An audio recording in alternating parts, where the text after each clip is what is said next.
Hello to all my dear followers. Welcome to the fourth season of What If Naruto Fell in Love with Konan and Was Banished from Konoha. Remember, if you want another season, all I ask is your likes and comments, which would make me very happy. Enjoy! 14. Family Reunion. The Cage of the Nine Tails, along with the seal that had been removed from its prisoner in its stomach. That was the sight before Naruto's eyes. The final step, and the main reason why Naruto found himself on this island, was to confront the fox and gain complete control of its chakra. Naruto had promised himself never to return to this place to ask for power. It was the oath he made the day he left the gates of Konoha for the last time. He would never depend on a power he didn't control, a decision that cost him his precious home. And he had fulfilled his promise, for now he hadn't come to ask for such power, but to claim it, accepting his origin as a Jinchuriki. For that very reason, Jiraiya entrusted him with the key to the seal, because both he and his father believed he could control the chakra perfectly. "It's been a while, brat." It was the deep voice coming from inside the cage. Soon, the Kyuubi no Yoko appeared from the shadows. "Have you finally accepted that you can't survive without my power?" He growled with infinite malice. "If I made it this far alive, it was thanks to my own effort, flea-drunk sack." Naruto replied without hesitation, walking until he stood at a standstill in front of the cage, closer than he had ever been in his life. He raised his right arm, rolling up his jacket sleeve to reveal the seal key tattooed across his entire arm, visible thanks to the toad inside. Continuing the process, he pulled the seal from the cage, revealing the lock behind it. "What are you trying to do, brat?" growled the fox. Naruto lifted his jacket and shirt, revealing the fox seal on his stomach, which aligned perfectly with the lock on the cage he had just unlocked. He paid no attention to the fox's words. He then brought the key seal to his stomach, pressing and turning it as if it were a real key. The cage lock began to open, rotating in his strange mechanism in sync with the reaction of the seal on his stomach. The mercenary stared directly at the nine-tailed fox, and the fox fought back in kind. Soon, the seal on the blond man's stomach was completely black, and the cage lock was open. No further words were needed to know what would happen next. With a single swipe, the fox opened the cage, sending Naruto flying. Without panicking, he landed in the hallway, staring directly at his opponent. Kyuubi no Yoko roared with all its fury, reveling in its freedom. At that very moment, he could hear Killer Bee's words from outside, rapping in his style. "You can't just trap one chakra with another of the same type. We'd be fools if we did that. If we manage to draw the Kyuubi's chakra out of its body, we'll have it where we want it." At that same moment, Naruto could see over his shoulder the signature of his own chakra, its shape emanating from his shoulder. Likewise, out of nowhere, an octopus tentacle appeared, completely engulfing the fox and attempting to imprison him once more. Using his chakra representation, Naruto began to pull the fox back with his own will, seeing that the same thing that was happening to him was happening to the fox. But with a single swipe of his claw, he severed the tentacle that was imprisoning him. "I came to offer you my hand, but the problem is, I can't use all my power within your soul." "Oh, while you're trying to pull his chakra, he's trying to pull yours." That meant the separation of his current chakra from his body, a situation that was being mirrored by the fox.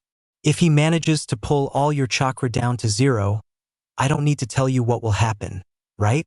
That was the last thing he heard from Killer Bee before the fox began its attack. "So you're finally trying to take control of my powers?" the fox shouted in front of him. Naruto took his starting potion in his Kawazu Kumite style. "I'm ready when you are, flea sack. You even joined forces with the Eight Tails." The fox inhaled sharply, lifting Naruto off the ground and pulling him close. "And you call yourself a Jinchuriki? You should be ashamed," he retorted with deep hatred. "I know it's risky, but if you can extract that chakra, it will be yours forever," Killer Bee explained, forcing himself not to succumb to his enemy's alluring power. "Separating the Kyuubi's chakra from its mind. It will be an unprecedented treasure," the singer rhymed again. At that very moment, the fox began to gather its chakra, forming its famous attack, Baijidama. A/N, commonly called the Biju bomb or tailed beast bomb, not to be confused with the Genkidama XD. Don't let your hatred consume you. Use that will, and you won't regret it. Of course, the fox's strength also stemmed from Naruto's negative emotions. As long as he kept them under control, the Kyuubi's power wouldn't grow, except it was too late. The Kyuubi concentrated its power and unleashed it in a gigantic mass of chakra in the form of a direct beam. /N. No joke, that thing looks like a super Kamehameha. But before it could hit Naruto, a gigantic hand emerged from the ground, stopping the attack in its tracks. Nice one, Octo-Octopus. Naruto congratulated him, seeing that it was the Eight Tails hand. The hand had emerged from the severed tentacle of the Eight Tails, but when it ran out of chakra, it vanished without a trace. I stopped that explosion, but I can't do any more. You're on your own, Naruto. He heard Killer Bee's voice echoing in his mind, bidding him farewell. Thank you. I have enough free time to do this. Outside, they were inside the island's Jinchuriki temple. It was the secure room used to seal the bijou in case they went rogue. Killer Bee and Jiraiya were there. Naruto was in the lotus position, and facing him was Killer Bee in the same position, their fists linked, the connection that allowed Killer Bee to transmit his chakra into Naruto's mind. Jiraiya watched intently as the Eight Tails Jinchuriki brought his fist down against Naruto's. Now it's all in Naruto's hands, yo. Those were Killer Bee's words, still pondering the blonde's last words, which he didn't quite understand. It was then, alongside Jiraiya, that he noticed the blonde's eyes. He had entered Sage mode. The toughest battle of Naruto's life had begun, and they hadn't seen it coming. From the wreckage of the Eight Tails, Naruto leaped high above the Nine Tails. Senpo, Cho Otama Rasengan. Naruto dove at his opponent with the gigantic sphere in his right palm, but the attack struck the Nine Tails' tails and was dispelled with a mere roar, sending it flying. It easily recovered in mid-air, but before he could celebrate victory, a gigantic claw slammed directly at Naruto. It's fast. Do you really think you can beat me? Kyuubi retorted, as he sank his claw into Naruto. You shouldn't have broken free from the seal. Besides, from behind the Kyuubi was a shadow clone, grasping one of its tails. I've got you. Using his Sage mode strength, he easily lifted the Kyuubi and threw it into the air. Meanwhile, Naruto, who had been under its grasp, leaped over the fallen Kyuubi. Take this. Wind release. Rasen Shuriken. In midair, Naruto launched the sphere directly at the fox, expanding on contact and engulfing its entire body. Gararg was the gigantic scream he let out as he was swallowed by the powerful technique. Meanwhile, Naruto wasted no time. He quickly used his chakra to pull the Kyuubi's chakra away. She's weak. This is my chance. That's what the blonde thought aloud, but he couldn't have been more wrong. Once the Rasen Shuriken's atmosphere wore off, the Kyuubi rose once more and, using his own hatred, began to take possession of the blonde's negative side. I hate you all. It hurts. Konoha will burn in my hands. Naruto heard a whisper. What's that? You're nothing but a monster. Devil, never come back. Naruto's expression turned to terror as the voices in his mind slowly grew louder, and he didn't notice his chakra slowly flowing into the Kyuubi. You don't have what it takes to control me. You're nothing more than an insignificant fragment of my hatred. The Kyuubi no Yoko declared triumphantly. Outside, Jiraiya and Killer Bee watched in horror and helplessness as the Nine Tails chakra took over Naruto. In a matter of seconds, he already displayed 2 chakra tails. The Nine Tails' hatred is stronger than I imagined, Killer Bee exclaimed. Naruto, don't lose yourself before him, Jiraiya shouted, hoping his voice would reach him. But even though he yelled, the Nine Tails chakra showed no signs of receding or slowing its flow.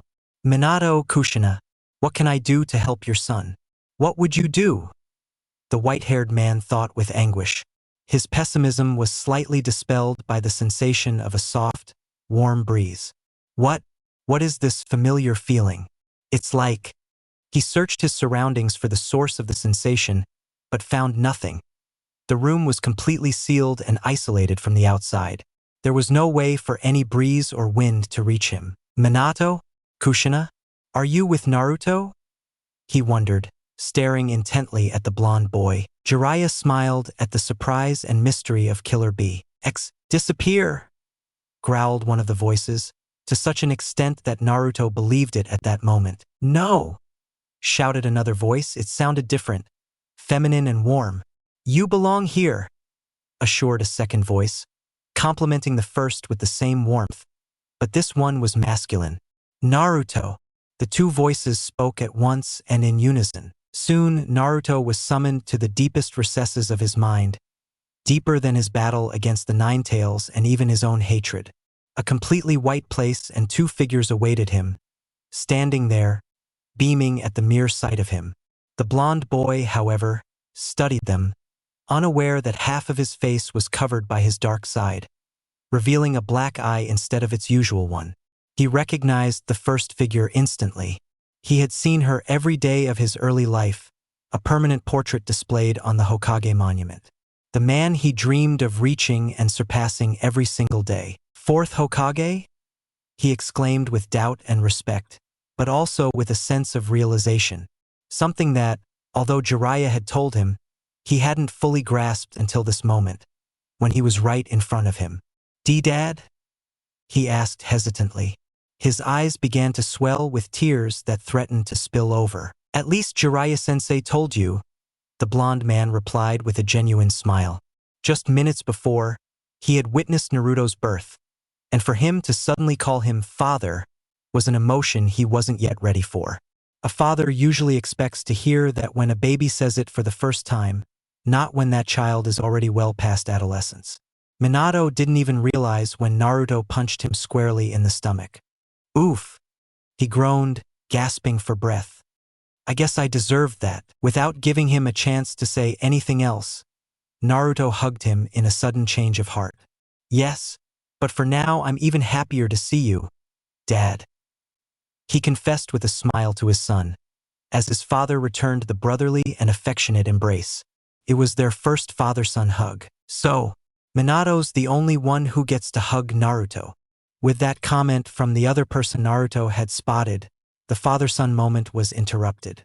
He moved away from his father, examining the unknown woman. "Who are you and how do you know my name?" Naruto demanded. You have no idea, do you?" she asked, amused but also a little disappointed. It was natural that she recognized Minato. It's hard not to see pictures of the fourth Hokage. "Why don't you try to guess, Naruto?" she asked challengingly. Minato, on the other hand, simply observed the curious interaction between them. Hee. The woman laughed softly. Naruto continued to stare directly at her, sweating slightly. "No," he murmured, somewhat shocked by her revelation. "Have you figured it out yet?" I ask, hopefully, still amused. Naruto stares at her with a deep frown. "You're the Kyuubi's true form," he accuses, pointing his finger at the woman. This causes her laughter to deepen, almost erupting into laughter. "That's not a woman's laugh. You'll have to do more than just transform to deceive me. You damn, Databane, /n, of course, equivalent to Naruto's Databeo, or really." The woman had hit the blonde boy directly on the head, making her hair stand up and resemble nine tails. Naruto, on the other hand, just rubbed the hit spot with his hand. She calmed down when she realized what she had done. "I think I went a little too far, didn't I?" she asked, embarrassed, as the blonde boy watched her. She brought her hand to the back of her neck, revealing her embarrassed face with a crooked smile. Naruto saw this in a very familiar way, almost as if he had seen it before somewhere. Perhaps in a mirror? "I've always had a very strong temper since the day I was born. I used to talk like a boy when I got excited," the red-haired woman apologized. "I tried, but sometimes my mouth got the better of me." Naruto soon noticed her attitude, incredulous at what he saw. His normal, black eye was watching her intently, recognizing her for the first time in his life. "What's wrong with you? I expected that when you got upset, you wouldn't talk nonsense, Tebane." Naruto's expression darkened as he tried to hold back his tears. Still haven't guessed? I thought with your father here you'd figure out who I was instantly," the redhead added sincerely. Yes, I'm your. There was no chance to finish the sentence because Naruto was already hugging her tightly. Tears flowed freely in his warm embrace, a warmth so foreign and unfamiliar, along with a comfort she had never felt before in her entire life. Naruto murmured against his shoulder. I always wanted to meet you. Believe it, Databane. You're definitely my son, Kushina replied in the same trance. They remained embraced for a long time, while Minato happily witnessed the first mother-son moment of their lives. This was something they had missed, and that only for this instant could he recover. Did the transformation stop? Killer Bee asked, impressed as he watched Naruto's chakra withdraw from one half of his body. Did you do this? No. Jiraiya replied with a smile. These chakra presences, Minato and Kushina, are doing their thing. It was simple, pure joy. There was no doubt that even after his death, Minato was a prodigy, especially when it came to creating something like this. Good for Naruto, and very timely. What are you talking about? Isn't he causing any trouble? Killer Bee asked doubtfully, puzzled by the white-haired man's questioning words. Jiraiya didn't answer. He simply waited for the outcome of the first interaction between father and son. He wished he could be there to see them together for once. The family, reunited for the first time, was in a shared embrace. How are you all here?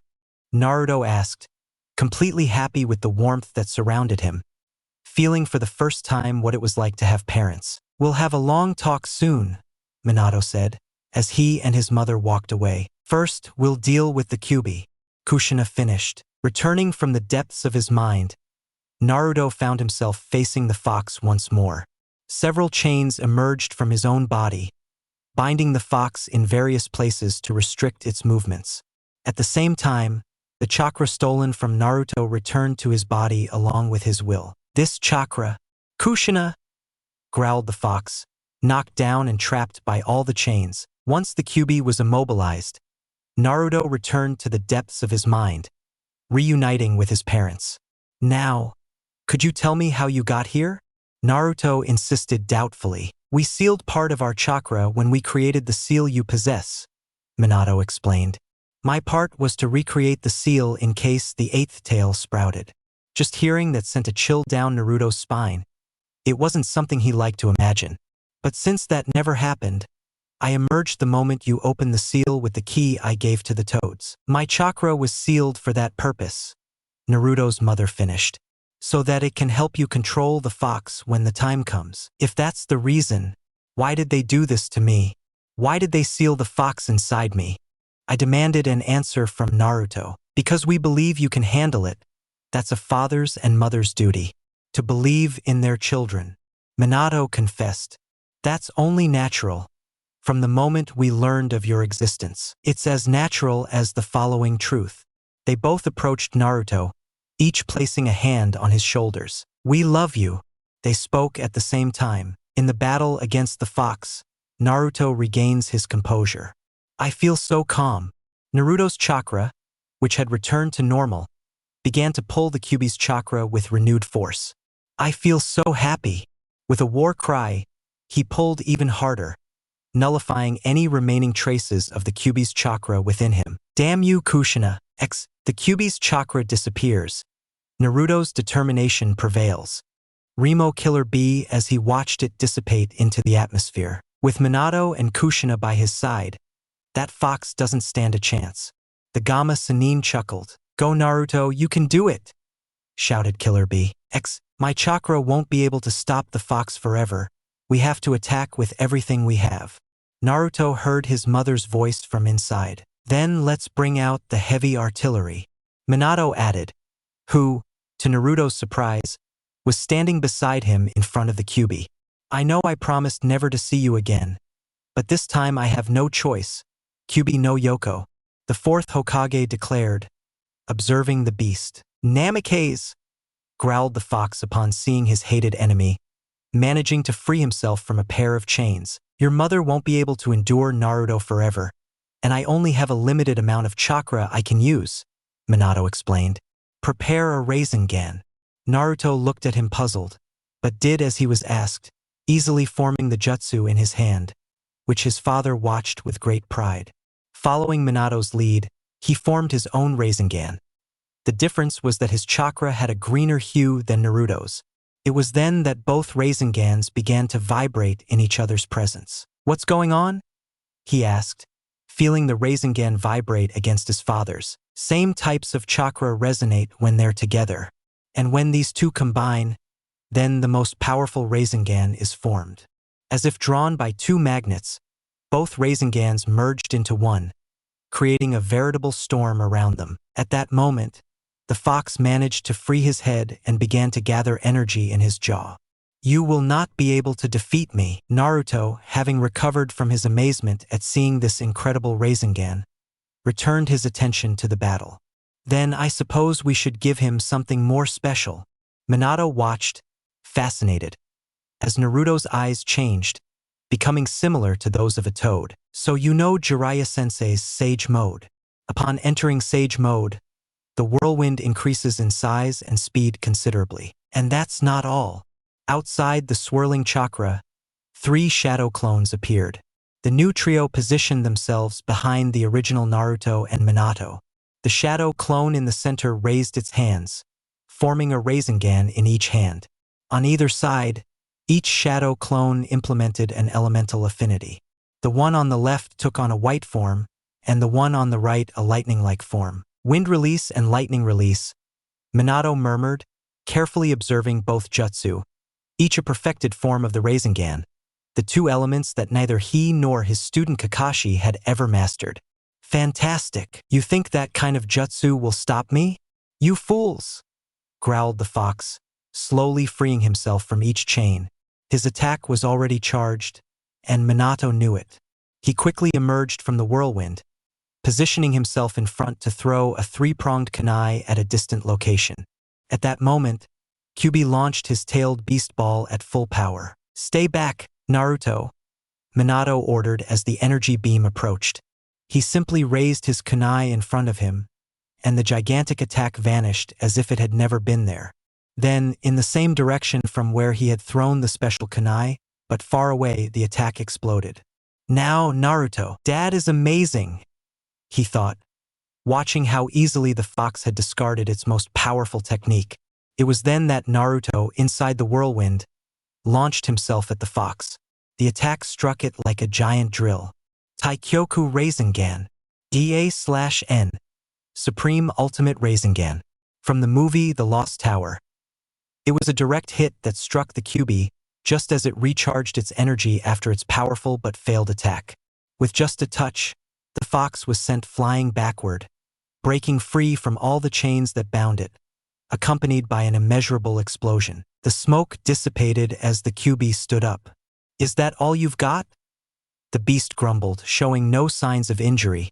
It was then that, from behind him, dust generated by the jutsu appeared. An entire army of shadow clones in Sage Mode, each wielding a jutsu. "It isn't." Senpo, Kurama Rasen Tarigen. Sage Art, group of super-large rotating spheres. Each Kage Bunshin carried an Otama Rasengan which was directly impacted against the most powerful Biju, throwing it backwards. "Now, Naruto," he heard Kushina say in his mind. He didn't have to say anything more as he began to draw on the Kyuubi's chakra with everything he had. The large orange mass of chakra was visible, but not fully revealed. "No, it's still not enough," Minato warned, but all alarm ceased when he saw the final team, composed of 3 shadow clone jutsu, moving toward the front of the fox, while the original continued to draw its chakra. The important thing is that these 3 possess a completed variant of the Rasengan. Wind release, Rasen Shuriken. Lightning release, Rasen Denkai. The one in the center launched both jutsu, which were unleashed simultaneously upon contact with the fox. They combined into a veritable storm of wind and lightning that propelled the Kyuubi backward at great speed. How the hell did he get so strong? The chakra settled around his body, shifting into a new form. He turned yellow, and the seal became visible, spreading across his entire body. There were no tails like before. "Don't make me angry, Naruto," roared the 9 tails, demonstrating its full destructive power by creating the largest tailed beast ball ever seen. Even Minato watched that power in terror. A/N. And I'm not kidding, that thing was capable of giving weight to the size of the spirit bomb they threw at Frisia. You still have all that power, Naruto murmured, seeing the gigantic tailed beast ball. He reached for the key to its seal on his stomach, squeezing and twisting it to close it again. This triggered immediate action. Several torii gates began to fall, pinning him to the ground. Then the cage reappeared, trapping him once more under the 8 trigram seal, this time with a torii variation. Now the Kyuubi no Yoko was completely subdued. Now, in complete peace, the family was reunited once more, seated in the white inner sanctum of Naruto. Now we'll have time to talk, Minato began. To reinforce the seal, I had to seal a great deal of chakra, less than half of which was used to create that Rasengan, and I believe your mother should have about the same amount remaining. Furthermore, that gives us time to reveal what really happened the night the Kyuubi attacked Konoha. Kushina continued seriously. That's true. How did the fox escape? Naruto asked. Jiraiya-sensei told me that you and Hokage Jiji took all the necessary precautions. What went wrong? Ah, Jiraiya-sensei told you that, huh? I suppose that makes the explanation much easier. Minato contest. Everything was going well until someone jumped the barrier Sarutobi and I had set up. The subject was wearing an orange mask. I couldn't confirm his identity, but I suspect he's Uchiha Madara. Naruto interrupted, surprising them both.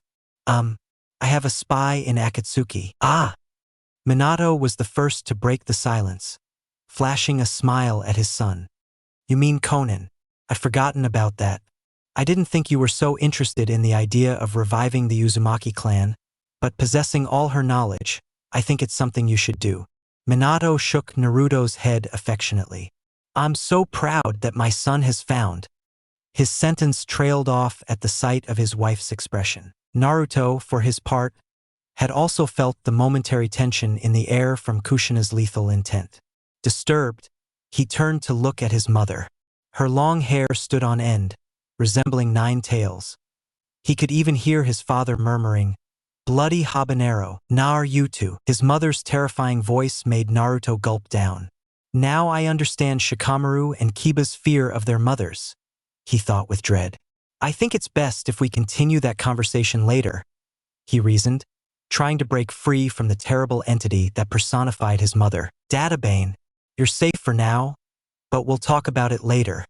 Swallowing his breath for the second time, Naruto affirmed repeatedly, seeking to please his mother for the moment. Where were we? Uchiha Madara. Minato said, trying to pick up the conversation from where he left off. How did he know the Kyuubi was inside my mother? Naruto asked. Madara was the one who brought the 9 tails to Konoha, revealing it during his battle against the first Hokage in order to kill him. That's when his wife sealed it inside her. Her name was Uzumaki Mito. Okay, while Naruto knew she was the first Jinchuriki of the 9 tails, he didn't know how she arrived in Konoha in the first place. That explained everything. That was the first step in the great era of instability that brought about several wars. That's when the long talk Naruto had with his parents began. One that lasted around 6 hours. They took an hour to resolve the important issues before moving on to Naruto's worst nightmare. His girlfriends. Kushina wasn't happy at first, but she could see in their hearts that they were honest about their feelings. She was also somewhat pleased that her son was motivated by the idea of raising the Uzumaki clan from the ashes. Then came the topic of Naruto's exile. Minato blamed himself deeply. He was the one who gave the 9 tails to Naruto. He was the fool who trusted his village. He had caused suffering to his son, to his own flesh and blood, and even Kushina was somewhat angry about it. But Naruto soon reassured them, demonstrating that he held no resentment toward Konoha and that the will of fire still burned brightly within him. In his parents' opinion, this was the best thing Hiruzen could have done. For that reason alone, they forgave the village. With those topics covered and 5 hours remaining, the Namikaze Uzumaki family enjoyed each other's company, sharing stories, reminiscing, and laughing about all they couldn't do and all they never could. It was a bittersweet farewell, but both parents left happy and proud, knowing their son loved them, was in good hands, and had a dream for the future. After all, His parents' fiery will had fallen upon his shoulders, the will to find the peace and happiness the world needed. And Naruto felt at peace knowing that his parents trusted him completely. But more importantly, that they loved him every second. Jiraiya watched as Naruto emerged from his meditative state. Opening his eyes, his expression shifted to one of calm and joy. "Jiraiya-sensei, I found Mom and Dad," he confessed happily, causing the white-haired man to smile.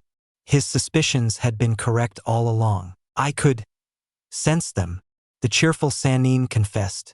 "So, does this mean?" Naruto simply stood up and focused his chakra. Soon, no more skin was visible, revealing a yellow chakra that openly displayed a new QB seal, without tails or killing intent. Only raw power under the complete control of Naruto's will and reason. "What do you think, Jiraiya-sensei?" "I don't think I'll live long enough to see it with my own eyes," Jiraiya replied, his smile widening. "Minato was right to give you the responsibility of the Nine Tails. I never doubted his decision." Jiraiya studied Naruto's new appearance. "What feels different?" "I can feel everything." It was a rather ambiguous answer that was quickly clarified. "I don't sense chakra.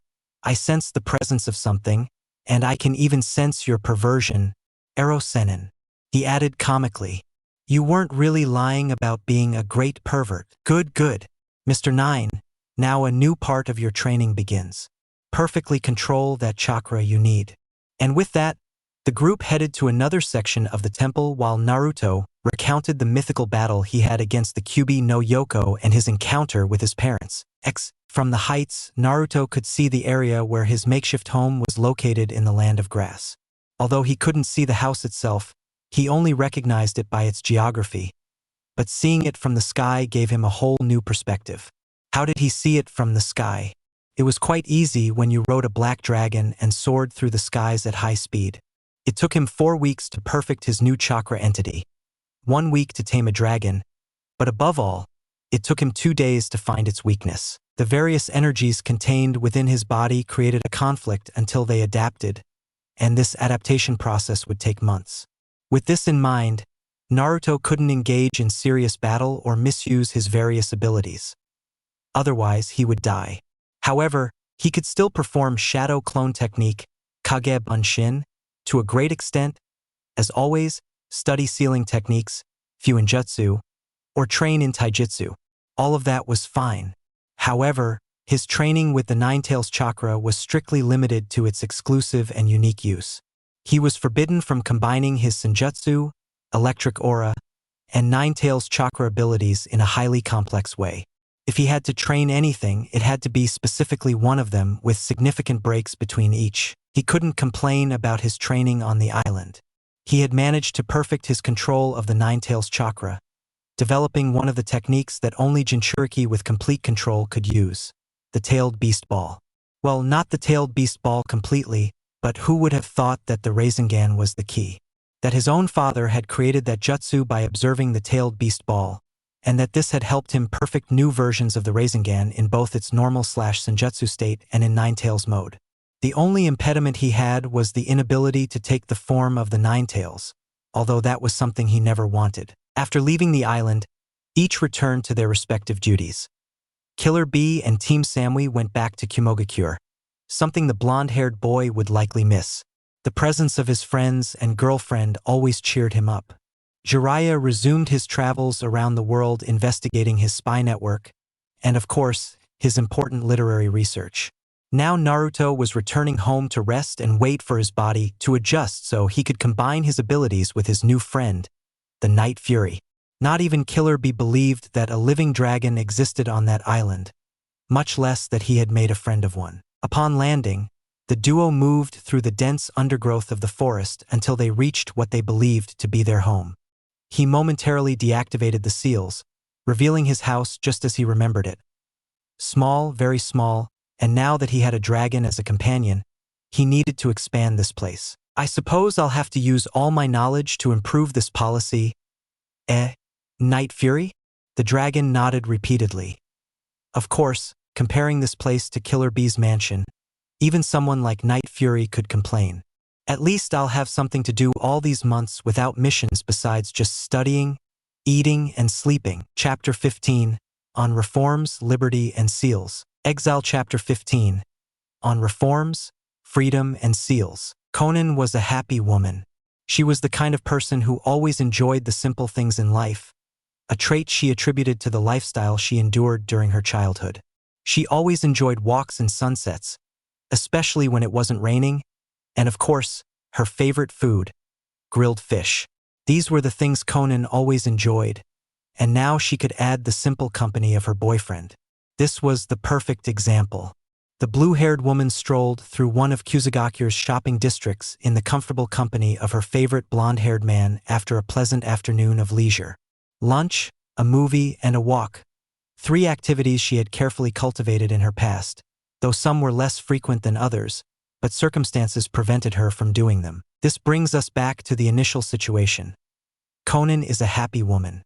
She clung to her boyfriend's arm, a genuine smile on her face. She didn't care about the jealous glances the men cast at her, glances fueled by her natural beauty, which was only accentuated by her current attire. It didn't even matter that her outfit was simply her ninja garb.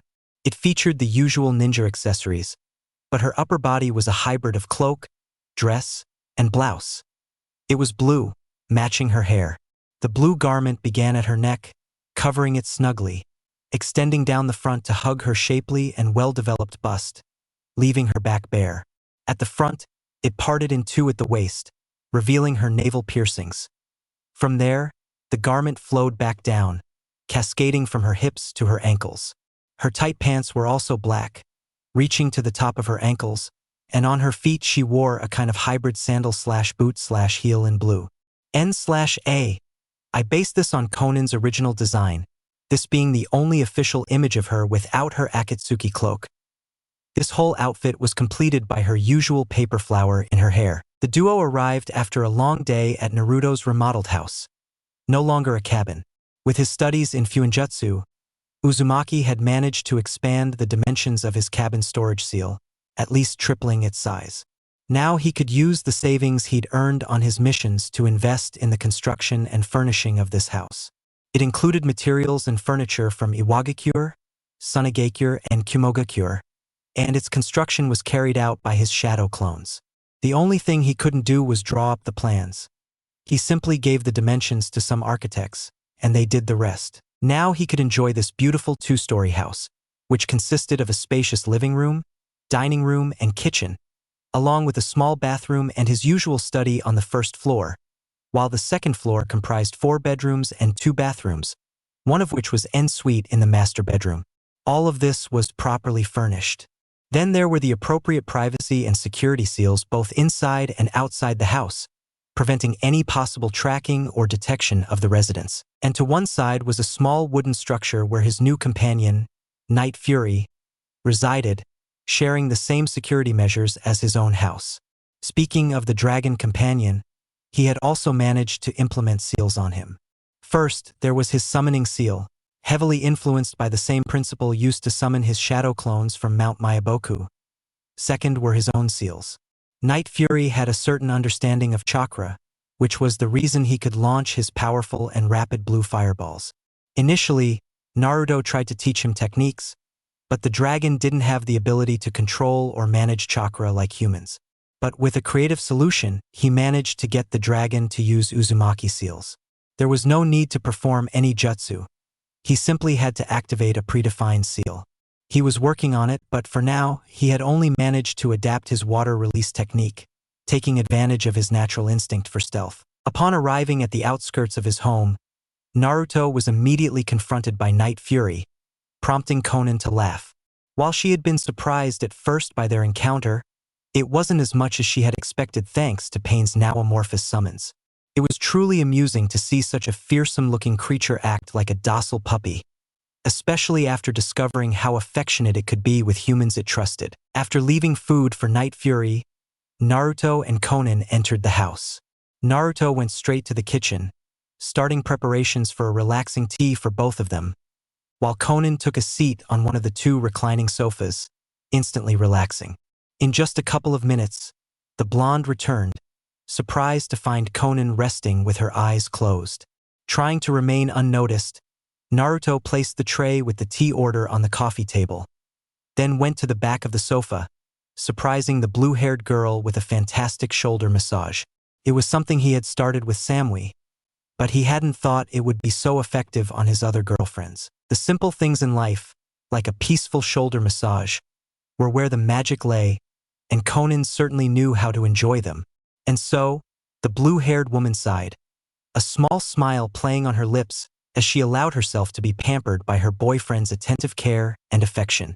It was pleasant to come knowing that her beloved blonde would be here, not by his own choice, since the impressive achievement of complete control over the Ninetales had affected his electrical abilities, which were already struggling to function in Sage mode.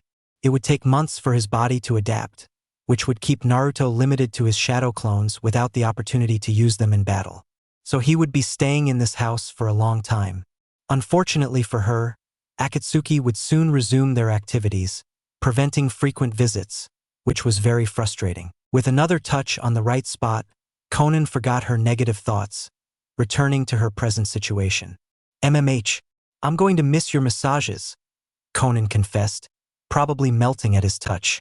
It was the biggest flaw of her developed bust.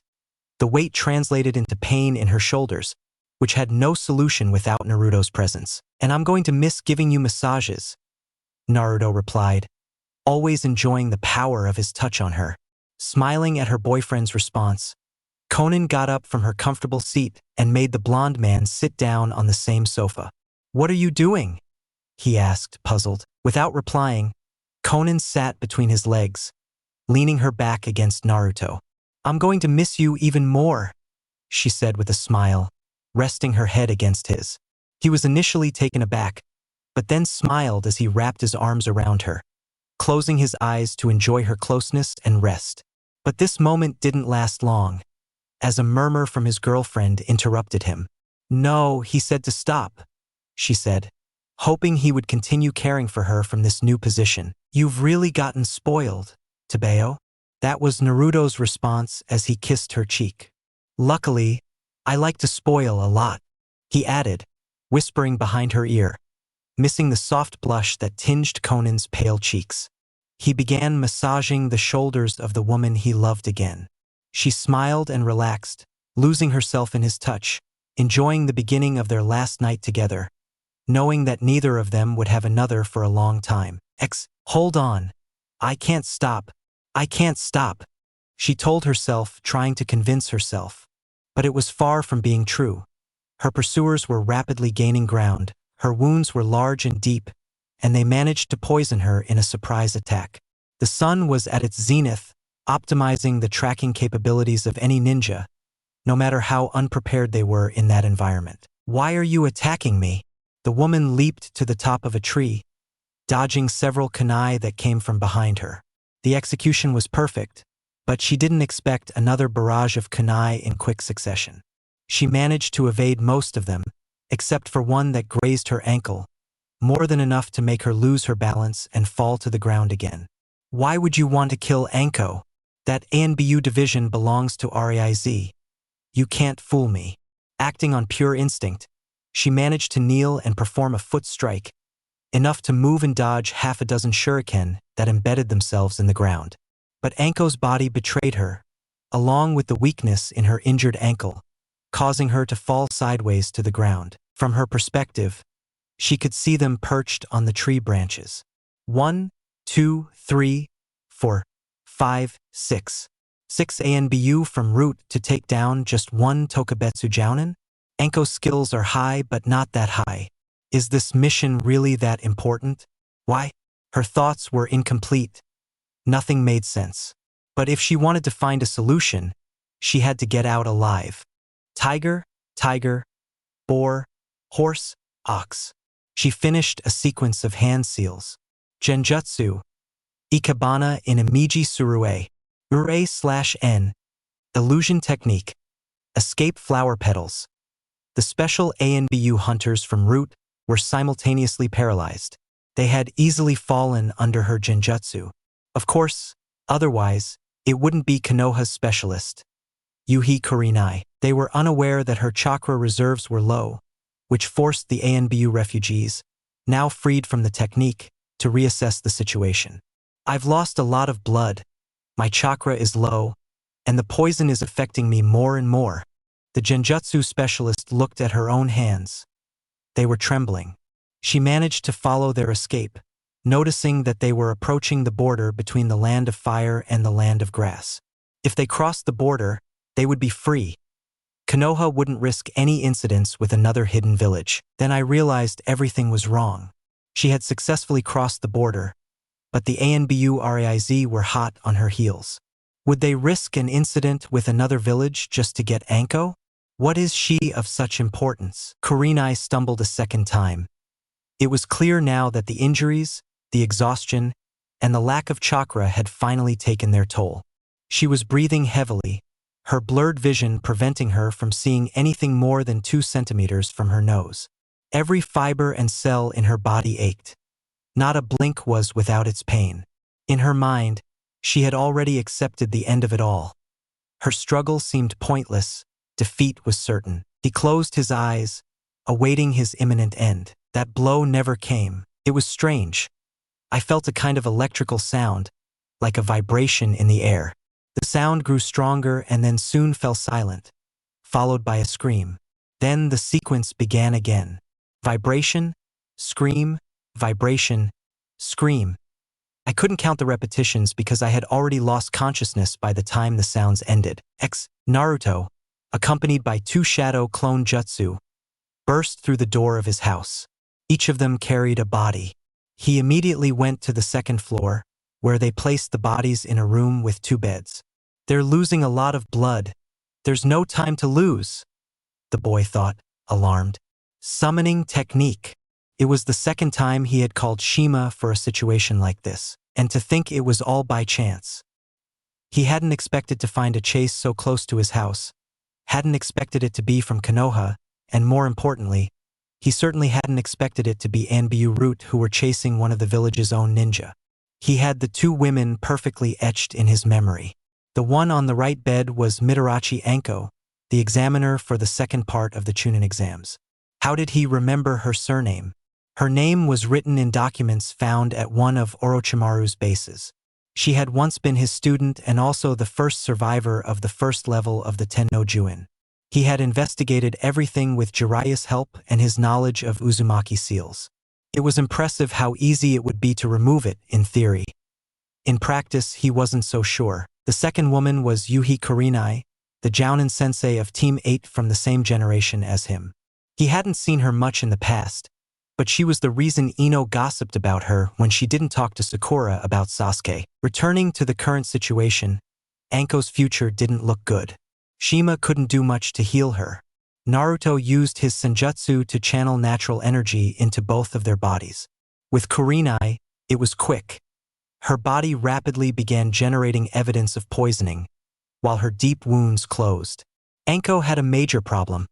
Her Tenno Jun interfered with her body's ability to receive natural energy. There's nothing more to be done, Naruto-chan. The toad shook his head sadly. Naruto wasn't going to let her die. It was risky, but she was going to die anyway. It was time to test his theory.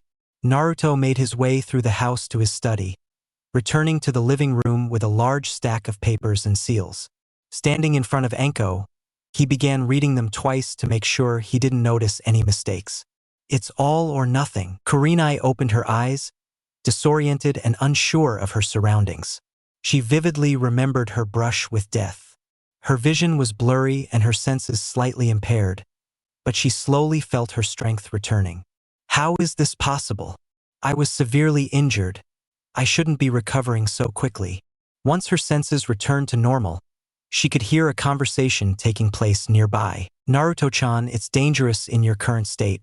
I was impressed that you managed to use Sage Mode, but using your sealing abilities with your current chakra control is a mistake.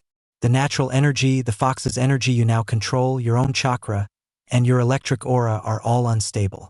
That's why you're here in the first place. You need to wait for them to properly adapt to your body, and that's a process that takes months.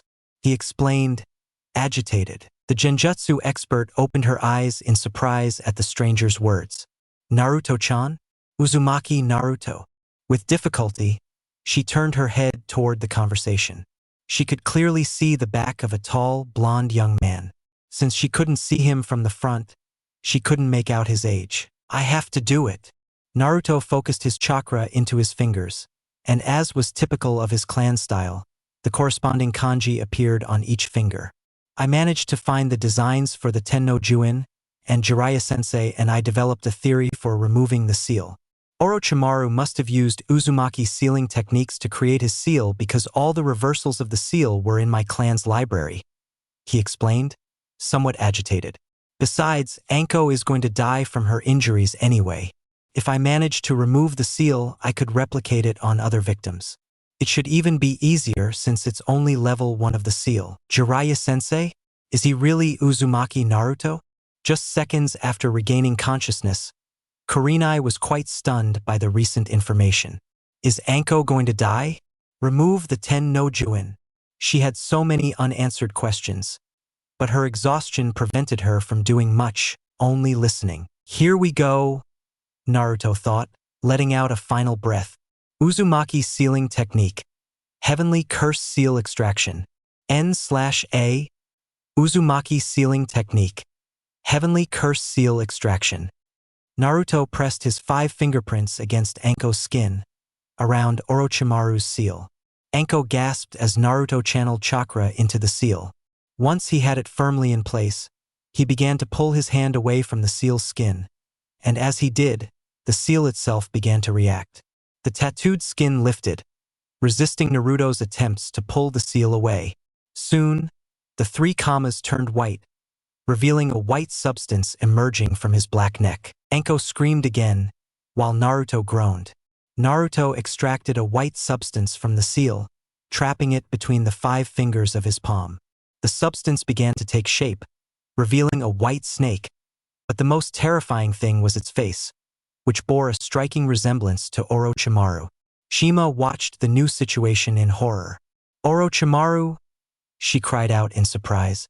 Kurenai forced herself to remain silent, even though shock threatened to overwhelm her voice at the sight of such a thing emerging from Anko's neck. It's no ordinary seal, Naruto shouted as he struggled to pull the snake from Anko's neck. The snake resisted, revealing its long, sinister tongue. Orochimaru infuses a part of his soul into this seal, allowing him to more easily force his target's will. It permeates the central nervous system, reaching the brain more readily and integrating his own ideas.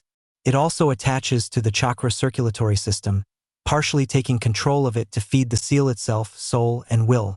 That's the source of the transformation the body undergoes. With a final scream from Anko, Naruto ripped the tail from her neck, instantly erasing any marks or tattoos.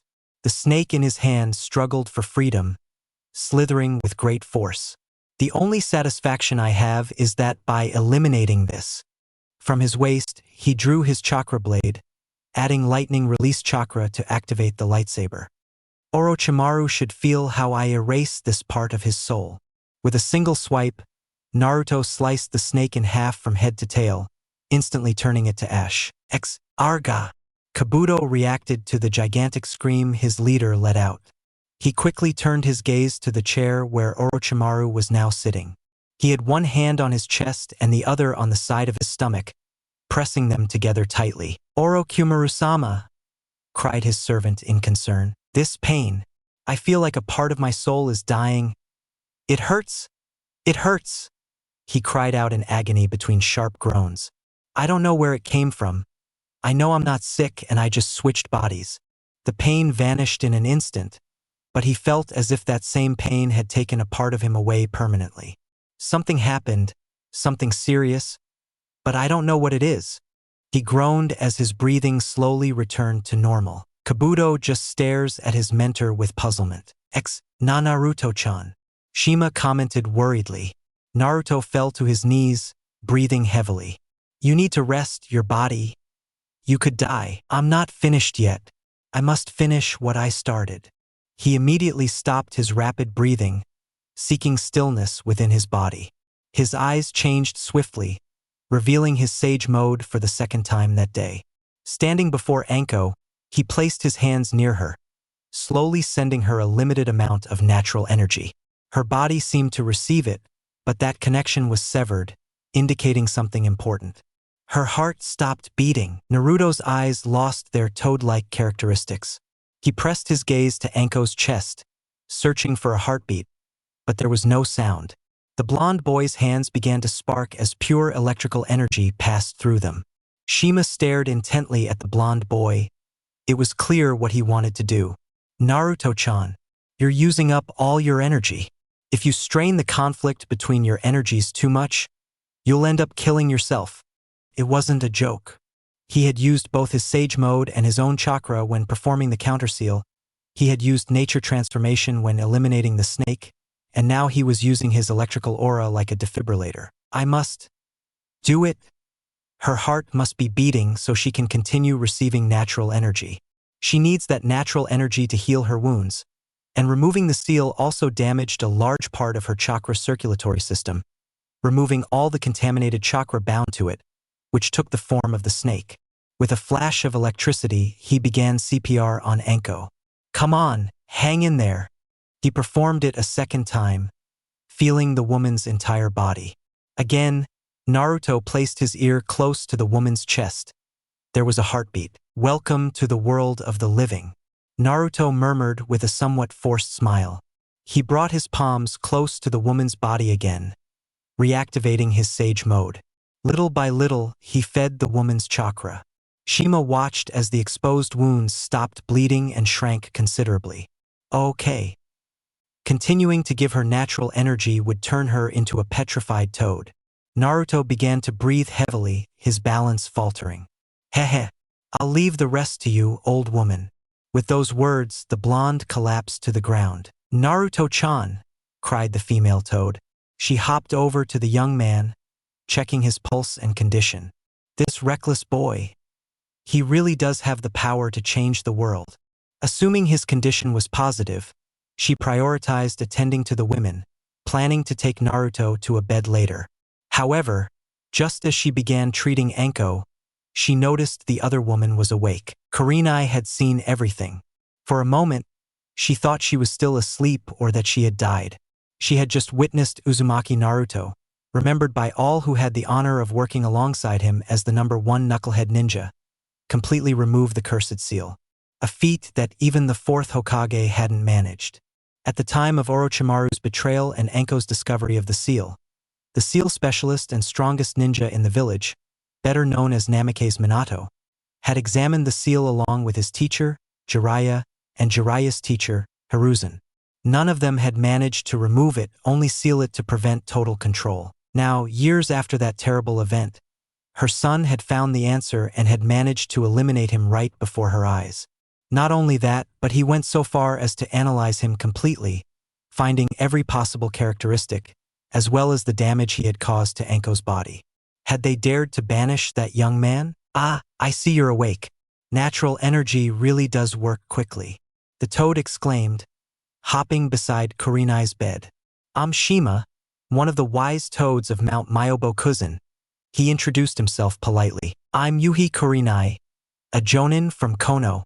I used to be from Konoha, she added, recalling the terrible event still fresh in her memory, her spirits sinking. Now she would be considered a rogue ninja by her village. She was homeless and without a purpose. She was a simple woman, to advance her ninja career and have a family. Simple and straightforward, perhaps too much so, like Shikamaru. Come on, this isn't the time to think about that kind of thing, Shima interrupted, seeing Kurenai's depressed expression. For now, rest. You may think you've recovered, but if you're awake, it's only because of the natural energy working in your body. Once its effect wears off, you'll succumb to exhaustion again. It's better to conserve your energy and let your body use it to recover. Noticing her bandaged body in several places, she closed her eyes, trying to fall asleep despite the lingering fear of her momentary suspicions. Thankfully, she didn't realize when she drifted back to sleep. Kurenai woke up again in the same bed and room. Everything was the same. Anko was still asleep in the next bed, completely calm and oblivious to the world outside her dream. With so many questions still swirling in her mind, she tried to sit up, but even a slight movement of her head was enough to unleash a wave of pain throughout her body. It definitely didn't hurt as much as when she'd been injured, and certainly not as much as the last time she'd woken up. But this indicated that she still had a long way to go before she was fully recovered. "I see you've woken up. It's been 4 days." A voice came from the doorway. The sun was hidden and the room was dark, so the speaker couldn't see the man's face, but the voice was the same as before. "Uzumaki Naruto?" asked the genjutsu expert. Sorry, Namikaze Naruto." He corrected himself, remembering the blonde boy's true origins. "Uzumaki, please," the voice of the person who entered the room stated immediately, taking a seat beside his bed. Despite the dim light, the boy's face was visible. "Young man." He recorded himself upon seeing him. It was true that he still possessed the same sparkle in his eyes when he stopped him, and he could still sense that natural calm and nonchalance that he possessed. But despite being the same age as the other novices, it was noticeable that he had matured faster, perhaps because being banished had accelerated his development. He could see this clearly when he removed the seal from Enko. "I was given this name and surname at birth, and whoever my parents are, don't change who I am. I was born Uzumaki, and I will be Uzumaki," he explained, his voice soft. "Kurenai-sensei, right, sensei?" I questioned doubtfully, although that was all I needed to realize how much he had changed. Sorry, it's a habit. Tabeo."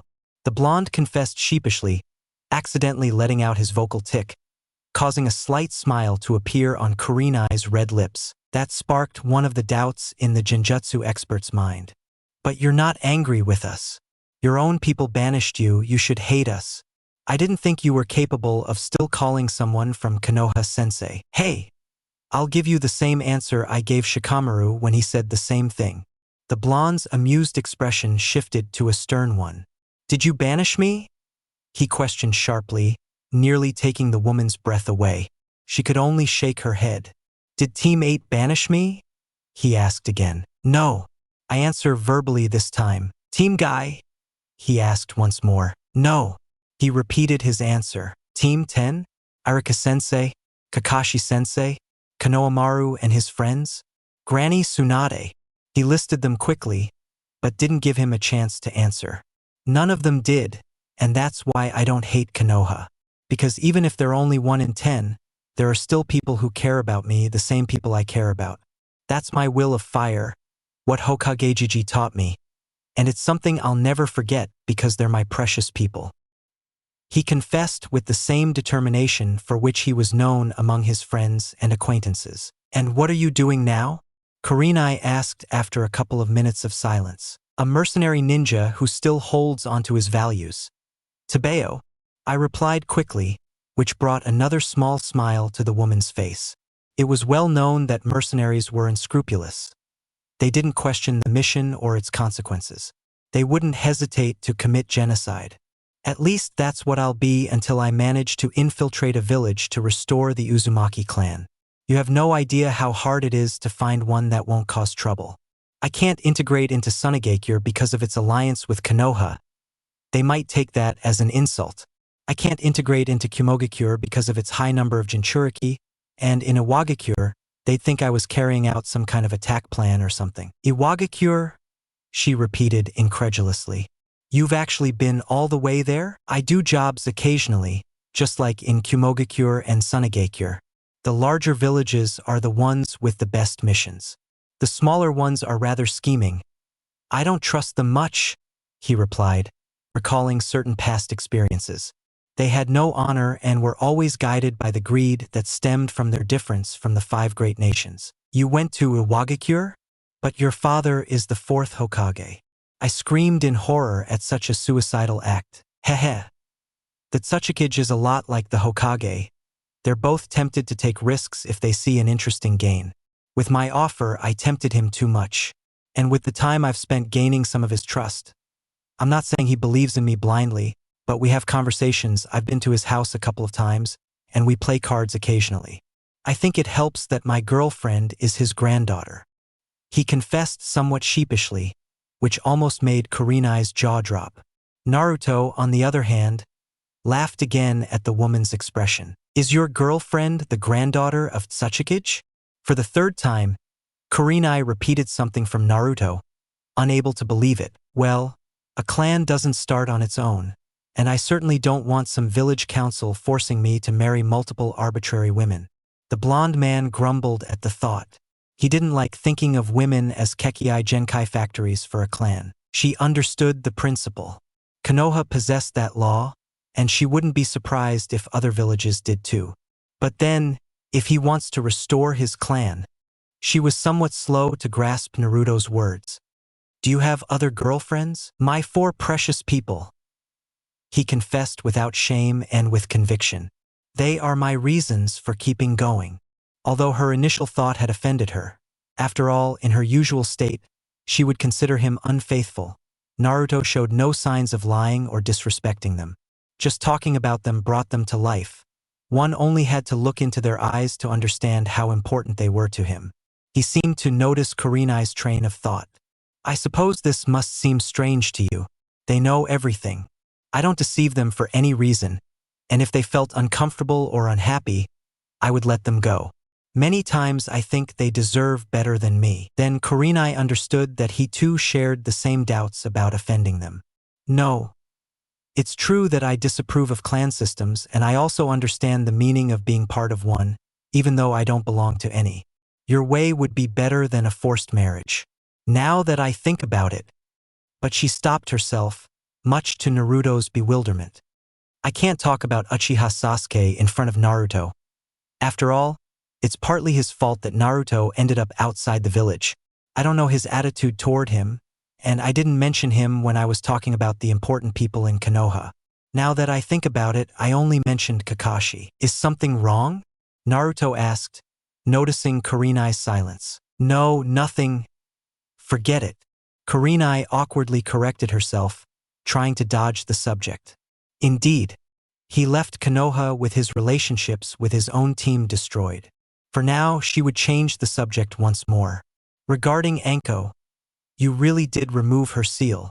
The genjutsu specialist observed the blonde man's perplexed expression. I awoke while you were removing it, something even the 4th Hokage couldn't manage. You did it despite everything being against you. Although I didn't understand your condition, Naruto relaxed as he explained. You probably already know that I've had a high amount of chakra since I was little. Kurenai nodded, acknowledging it as a side effect of keeping the 9 tails sealed inside him. Some time ago, the toads taught me senjutsu, which is basically the control of natural energy. She nodded a second time. Before that, I had an accident that strengthened my electrical aura thousands of times beyond that of an average human. It's a new Kekei Genkai that basically allows me to store and use pure electrical energy. As an example, Naruto passed a lightning bolt from one of his separated hands to the other as if it were a ball. These abilities have been shown to conflict from the start, causing me to weaken by overloading my body. And it only got worse when I learned to use the 9 tails chakra to its full potential. Completely? I ask, well, there wasn't a word for his current expression. 9 chakra tails that I can use without revealing them, I remarked with amusement. For now, I'm stuck here, hiding from my enemies while I wait for my control to return to normal. Enemies? Ah, Akatsuki. The woman recorded. You were there during Itachi and Kisame's attack on Konoha, weren't you? Naruto remarked. Suddenly, the young man stood up, performing several hand seals and, with a small bite of his thumb, summoning a toad, the same one from before. Old woman, could you see Kurenai-sensei's injuries? I mean, he corrected himself, unsure how to fill the gap. Only Kurenai, Naruto. He replied, amused by the despair on the boy's face. Even someone who had endured the most difficult adversities could falter over something as simple as naming an acquaintance. Understanding the blonde boy's previous message, he preempted any response. Of course, Naruto-chan, he affirmed contentedly. Okay, while you check, I'll bring breakfast, Naruto confirmed. Even though the natural energy greatly accelerates the body's natural healing, You still won't be able to get out of bed for a while." With that, he was about to leave the room, but was stopped by the woman's voice. "Naruto." The voice requested, but he only turned his head. "About what happened? We'll talk when Anko wakes up." "I think that's what happened. I'm just surprised it didn't happen sooner," the blonde explained, leaving the mystery still shrouded. "Wait!" The voice demanded a second time, causing the blonde boy to stop his second step. "Thank you for everything." Naruto simply smiled sincerely in response, leaving the room for good. Kurenai enjoyed a delicious Oriental-style breakfast for the second time. A full day had passed, enough time in her opinion to warrant at least getting up for breakfast. She didn't like being in bed with nothing to do. Perhaps being a ninja and always on the move made it impossible for her to bear the idea of being still without a good reason. Although she couldn't complain, Naruto was a good host and prepared about 3 fabulous meals a day. "I hadn't thought about it before. Where are we?" I asked hesitantly. "Are we still in the land of grass?" "Yes, near the border of the land of rain," Naruto replied, also enjoying his breakfast. "I built this house quite some time ago, though it was just a cabin to begin with. You arrived just in time to see the results of my renovations." He joked a little while she stared in bewilderment. "How did I build it?" "Nothing a team of shadow clone jutsu couldn't handle," he added, deducing the woman's expression. "And nobody can find this house? You're defenseless against any ninja who might feel like attacking," she asked, puzzled, although now she knew that at least the boy was a complete package. He cooked, cleaned, and built.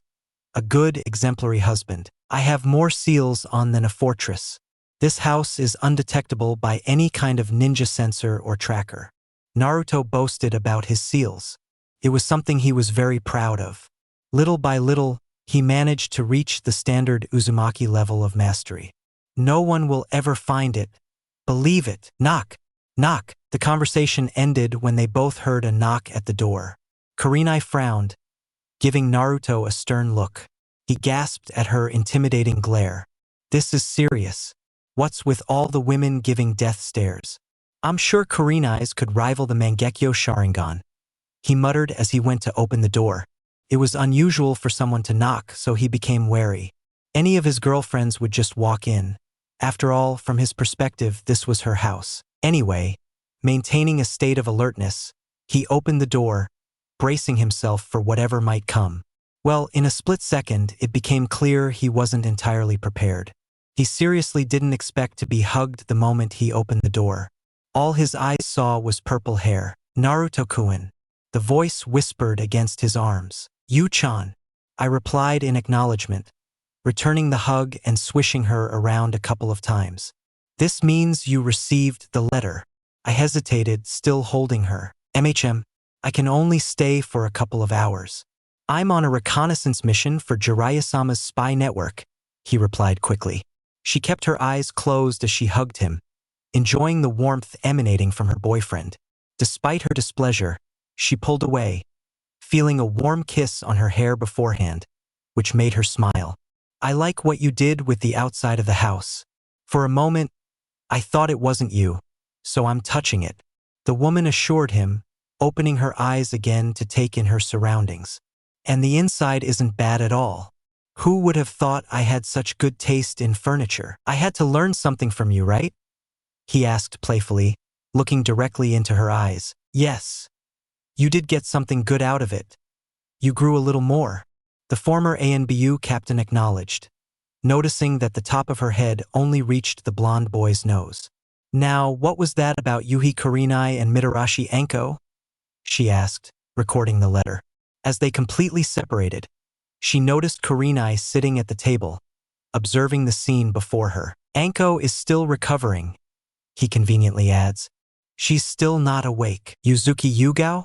I remember you being on the ANBU missing persons list years ago," Kurenai said, confused, upon seeing her. "Do you know each other?" the blonde man asked doubtfully. "We met a couple of times at a bar in Konoha, chatted. You could say we know each other," Yugao explained, now looking at Naruto. "Do you still have breakfast?" "I haven't eaten because I got here fast," he confessed sheepishly. "Sure, have a seat," Everything's ready. Instead, Naruto got up from the table. While you eat breakfast, I'll prepare the surprise I mentioned, the blonde announced, sounding rather enthusiastic. Why did you lie about your death and abandon Konoha? Kurenai asked, quite curious to see her alive, and of all places, right here in Uzumaki Naruto's house. I have nothing left in Konoha, only painful memories, she stated, a faint trace of sorrow in her voice. I even wanted to take my own life, but Jiraiya-sama and Naruto-kun saved me. When I saw them leaving Konoha, I decided to go with them, and along the way, Yugao glanced sideways at the blonde boy beside her. I discovered a new reason to keep going. Naruto gave me strength. We both suffered, and that brought us closer. Our camaraderie blossomed into friendship, and well, it only grew stronger. So that means you and Naruto, Kurenai added incredulously. In response, Naruto lightly kissed the former captain's lips, which she gladly returned. Ah! Was the only sound Kurenai made, impressed by this discovery. Now that I think about it, Yugao recorded something curious she saw outside the new house. I saw the old cabin off to the side, but now it has a bigger door. Why? She asked, puzzled. That's part of the surprise. Just give me a second. Naruto was about to leave the house, but his girlfriend stopped him by grabbing his shoulder. What's wrong? Before I go, I also have a surprise for you, Yugao confessed in a neutral tone. She suddenly pulled a storage seal from one of her pockets. Kuratsuchi sent us a certain rumor in one of his letters. Samui managed to confirm it in Kumogakure. Konan made it public through certain contacts in Akatsuki, and I managed to get hold of it. It's a gift from all of us. I hope you don't break it like the gen I gave you years ago. Before she could say anything, she protested once. Do you all communicate with Kuratsuchi? Surprised me and made me somewhat uncomfortable. I think I already told you this once. A woman should keep some of her secrets. He emphasized this with amusement, seeing his boyfriend's stunned expression. Having overcome Naruto's interruption, Yugao released the storage seal, revealing a large object wrapped in blankets. She presented it to the surprised blonde and waited for him to take it. A rare and unique weapon, combining the art of kenjutsu and explosive tags. Perhaps you can give it a new purpose with your advanced fuinjutsu skill, making it the perfect weapon for the last member of the Uzumaki clan. Naruto took the described object and pulled back the blankets, revealing a large, rather strange-looking sword. It possessed a gigantic blade, comparable only to the size of Zabuza's sword, Kubikirabocho. In the center, following the straight line of the hilt, was a gigantic scroll the length of the blade, dividing the sword into two unequal parts. On one side was a thin, sharp blade, and on the other a fairly wide, narrow section where the scroll paper unfolded. What is this? He said, surprised to see the sword. One of the 7 swords of the mist, Shibuki, the explosive sword. A /N. Pulverizer.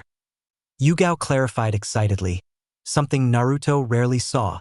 He carefully examined the strange weapon, then picked it up by the hilt. It wasn't as heavy as it looked. But then something strange happened. As he grasped the hilt, the scroll on the weapon began to glow for a short time. Without knowing why, the glow ended as strangely as it had begun.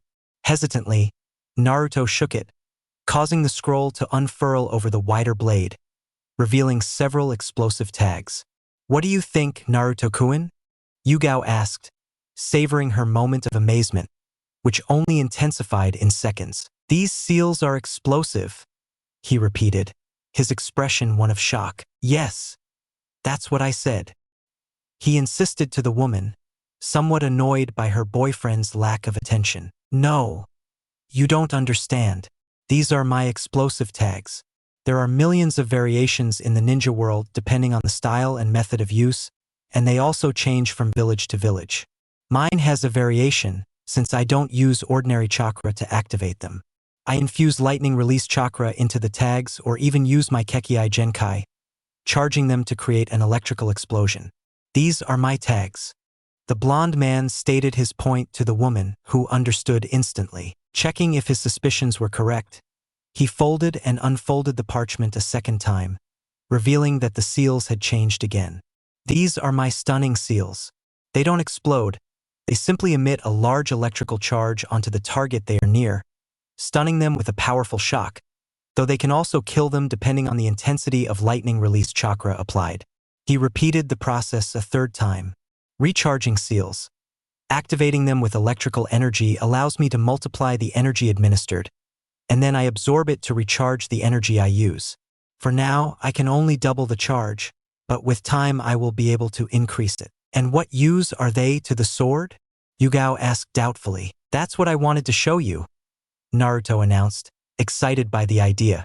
Yugao followed him through the door outside the house, followed slowly by Kurenai, who still bore several wounds from the battle, but her curiosity got the better of her. Naruto proved as interested and skilled in Fuinjutsu as she was in Genjutsu. She followed them to the river. There, she watched as Naruto used his swordsmanship, slicing to separate the paper from the scroll in the center. We charged the seals. Electrical energy channeled into the metal blade with the scroll, causing the seals to activate, multiplying the energy with each seal and creating a flash almost blinding at first glance. So what are you going to do? I can use all the seals to recharge, or... It only took one swing of the sword from Naruto to unleash a massive electrical wave that dissipated several meters away over the river. A devastating attack. He stated proudly of his discovery. It means the sword is sensitive to my knowledge of Fuinjutsu and implements it in the scroll. It's amazing, Yuchan. The blonde boy took Yugao in his arms and kissed her deeply. Yugao felt the air leave her lungs at her boyfriend's enthusiastic kiss, while Kurenai watched the scene with interest and a touch of envy. She shook her head at a certain thought just in time to see the end of their affectionate exchange. Remember, it was a team effort, Yugao suggested, amused by Naruto's excitement and enthusiasm. In some ways, he was more mature than most of the idiots around these days, but in others, he had the innocent quality of a child. Ah yes, I will reward the four of you accordingly, she replied in a suggestive tone, causing the purple-haired girl to blush slightly. It was then that she noticed the Genjutsu expert present, causing her to grunt. We shouldn't go out in your condition. We shouldn't be taking long walks yet. No problem, Naruto. I don't like to stay still for too long, and it also helps me figure out where we are. Don't expect the house to be so heavily guarded, Kurenai replied, seeing the blonde boy's exaggerated concern. Even so, Yugao approached her to offer support on the way back. Is that really one of the 7 swords of Kirigakure? She asked with great curiosity. The blonde boy nodded with pure joy as they made their way back to the house. They parted ways at the entrance. Naruto headed towards the shared cabin, while Kurenai and Yugao went inside to finish breakfast and chat for a while. Before leaving, Kurenai took the time to observe Yugao closely, noticing how much she had changed since they last saw each other. She seemed almost radiant with happiness and incredibly strong, indicating that she hadn't abandoned her kunoichi training during all this time. So, it doesn't bother you that Naruto is younger than you? That was the first question from the curious Kurenai. Yugao just chuckled. While he's a few years younger than me, he's far more mature than most men in Konoha. That's a truth I can verify, I murmured, sounding somewhat distressed. Although I don't know what you're complaining about, I remember I was dating the 3rd Hokage's son and everything was fine. The former captain reminisced about the time before she left Konoha. There were many things in Konoha that caused her pain, but there were also some small but good things.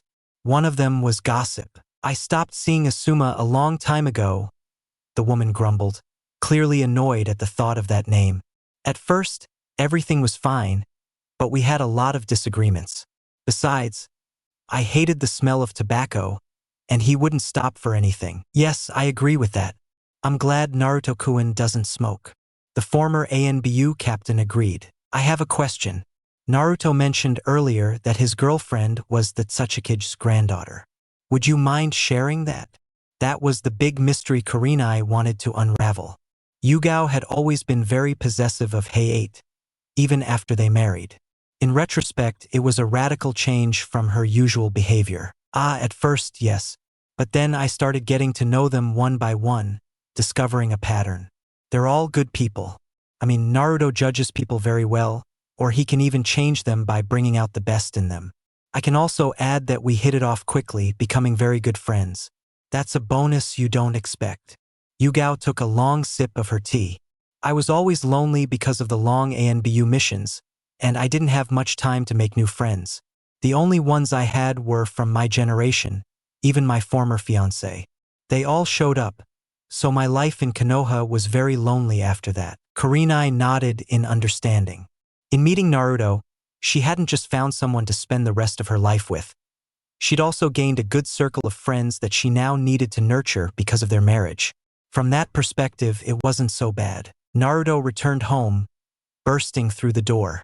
Okay, here's the surprise. Curious at the apologetic warning, they both went outside to see what he was so excited to show them. Yes, it was a surprise worthy of being called grand. Upon stepping outside, they were speechless at the sight of the powerful black dragon. He's Night Fury. The dragon stared at them intently. Night Fury. These are Yuhi Kurenai. She's staying at my house indefinitely. The dragon seemed to confirm their shock. And this is my girlfriend, Yuzuki Yugao. The dragon didn't respond the same way he had with Kurenai. Instead, he looked at the blonde boy, raising an eyebrow with a suspicious expression. What's wrong? The dragon grumbled through its nose. Naruto had learned to read the dragon's gestures a little. If you're referring to Samui, she's my girlfriend too. A clan isn't made up of just one or two people, the blonde explained. The dragon seemed to relax considerably. Are you interested in giving Yugao a ride? The blonde asked, mounting the dragon. It even had a saddle. Naruto had equipped it well. Wait, you want me to get on that? Yugao didn't get to finish her question when she suddenly approached the former captain at high speed on the ground and, using her flat head as a catapult, threw her into the air, landing opportunely right behind the blonde. Hold on tight, it'll be a bumpy ride. Kurenai would take you, but I'd rather wait until your wounds have healed. Nodding slightly, still shocked by the news, Kurenai watched as the dragon took flight at an astonishing speed. Naruto, I was going to say no. I don't like this thing, Yugao shouted. It's getting late. Don't you think, Tabeo? She grumbled as the dragon performed an aerial pirouette, eliciting another scream from the woman. The dragon swooped down and skillfully weaved through the trees without touching the ground or colliding with any. Then it soared once more into the sky, performing another 100 pirouettes to Yugao's horror. I think I know what's going on. Apologize to him, Yuchan. What do you mean, excuse me? Murmured the woman, clinging to Naruto. You hurt his feelings when you called him a thing. He's a dragon, but he has feelings. Naruto's reply, I'm not going to apologize to a dragon. Now put me down. In response, the dragon let out another growl, beginning once again the sequence of pirouettes and acrobatic flights. Yuchan, don't be stubborn, Naruto pleaded. But, okay. I'm sorry. Now please stop. As if the dragon were anchored to the ground, it braked suddenly, maintaining a slow and steady flight. What? Are we landing now? I asked with my eyes closed. Open your eyes and find out, Naruto replied. Startled, she slowly opened them to see that she was still high in the sky, side by side with the clouds. Well, what do you think? She had no idea what to say. At first, she instinctively wanted to close her eyes again, but the atmosphere, with the sun behind them, created a perfect peace and harmony. It's incredible, he murmured, accepting what was around him. And now for the final touch. Night Fury, fire at will.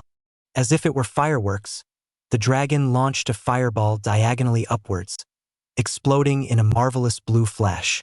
What would a dragon be without fire? He added playfully. Yugao simply watched the spectacle until she landed back near Kurenai and the house. Night Fury is incredible. Yugao was so impressed that she didn't hesitate to stroke its head. The dragon responded with a kind of purr, lying down on the ground completely relaxed. Where did you find it, Naruto? On Turtle Island. During training, I managed to befriend him, and then he agreed to follow me. Now I'm preparing him to be my partner in battles. Right, buddy? but the dragon was already asleep under Yugao's caresses. "Hey, Spoilsport, it'll be fun meeting your new friend, Naruto," Yugao began, watching the sleeping dragon. "He even looks like a dog," she thought, her smile fading into a tinge of sadness. "But I really have to go now. I'm running late for the mission." "I understand. Thank you for coming, even if it's just for a few moments." Naruto hugged her tenderly, and she returned the hug warmly. "Take care and keep in touch. Next time you come, let me know so I can prepare a surprise for you." "And what's the point of giving notice if I'm not coming as a surprise?" she replied, giving a quick kiss on the lips. "See you at Kurenai." To her surprise, the purple-haired woman approached her and whispered something in her ear. "You're a good woman. If you have trouble finding a good man, I wouldn't mind sharing." "What?" I shouted, blushing. "See you." Then Yugao disappeared in a shunshin. "What did Yu-chan tell you?" Naruto asked doubtfully. "Nothing," the woman retorted, entering the house. "That Yugao. Has she changed so much in this time?" Anko opened her eyes, feeling completely rested after the best sleep she'd had in years. She couldn't remember the last time she'd slept so soundly. "Not since that time when I was 10 and—" The elite ninja specialist's mind froze. She remembered. Indeed, she remembered everything very clearly. Her childhood memories and several less important events that she struggled to recall since Orochimaru had obtained the Heaven's Curse seal from her. Since that day, he asked her if she would accompany him on his betrayal of Konoha, and she refused. She froze again. /N. No, this wasn't that mission that happened during the filler. The only anime filler that happened was before Sasuke's betrayal. You know, when they go to that race and encounter Ibiki's familiar and the one who possessed Raijin, a Hokage's sword. The other didn't happen because of Naruto's banishment. He didn't abandon me. I chose. And soon I discovered why she had slept so well. The pain from the seal was no longer present in her neck. She no longer felt the pressure of the seal trying to take over, nor the constant voice of her sensei in her nightmares. All of that was silent. Unconsciously, she touched her neck, noticing all the strange things that were happening. Until now, she hadn't wondered how she got to this place or why. For the moment, she just wanted to find a mirror, which was conveniently located opposite the bed. She got up from the warmth of her bed and went to observe her reflection, focusing on the area where she would normally find the seal. "It's not there," I cried in disbelief. "The seal isn't there." She moved closer to the wall mirror, making sure she wasn't seeing things, and checked the other side of her neck, even thinking for a moment that she might be mistaken about where the mark was. No, it wasn't there, as if it had never been there. She quickly recorded her battle. The trap. She hadn't managed to see her attackers.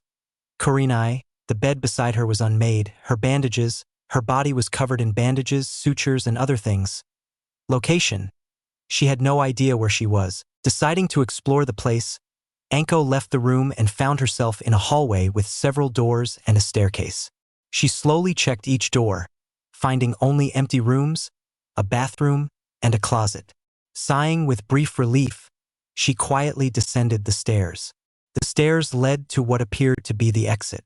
She peeked around a corner and heard voices chatting.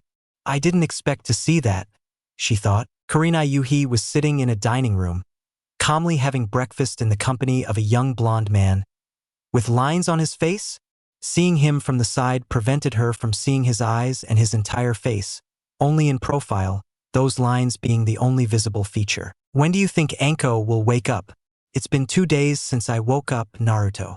Kurenai asked, somewhat worried about Anko's health. The discreet listener heard the name with a sense of revelation.